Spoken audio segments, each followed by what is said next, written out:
song 23 mộtគ្រឿងនេះបងប្អូនមានបញ្ហាស៊ីសាំងខ្លាំងខុសធម្មតាអញ្ចឹងណាបាទ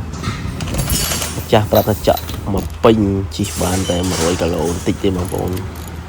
បាទស៊ីជាងមុនសាហាវម៉ូតូនេះបាទឥឡូវយើងឆែកមើលក្បាលប៊ូស៊ីបងប្អូនបាទថាតើវាស៊ីខ្លាំងដោយគាត់ថាមែនក៏អីបងប្អូនសម្រាប់ម៉ូតូនេះគឺស៊ីមែនបាទរីឡើងខ្មៅរោខ្លាំងផ្សែងនឹងខ្មៅបងប្អូនបាទអញ្ចឹងវាស៊ីសាំងខុសធម្មតាបងប្អូនចង់ដឹងថាមកពីអីតាមដានវីដេអូទាំងអស់គ្នាបងប្អូនបាទអញ្ចឹងយើងកាច់សមកគឺអត់មានភ្លើងឆែកទេមានតែអក្សរ N បាទភ្លើងឆែកលោត3វិនាទីក៏មានទេឥឡូវយើងតាមដានតទៀតទៅវាខូចអីបងប្អូនណាបាទឥឡូវយើងដោះអាវមកបាទនេះឃើញទៅហើយបងប្អូនអើយកដោធ្វើសបុកទៅហើយហ្នឹងបាទកដោស៊ីខ្សែអស់ហើយបងប្អូនបាទចឹងមិនវាជីកទៅស៊ីសាំងខុសធម្មតាបងប្អូនបាទ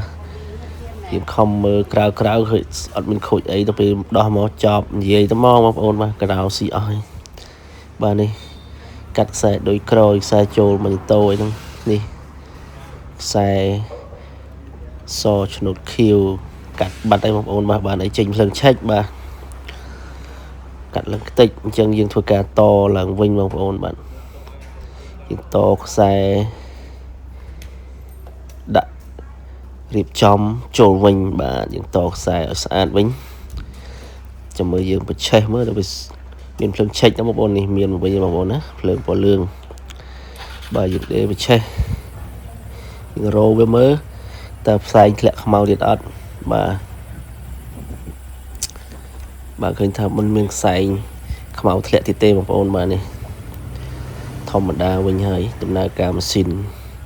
ហើយសាំងក៏ស៊ីធម្មតាដែរបងប្អូនបាទអញ្ចឹងយើងបញ្ឆេះមើល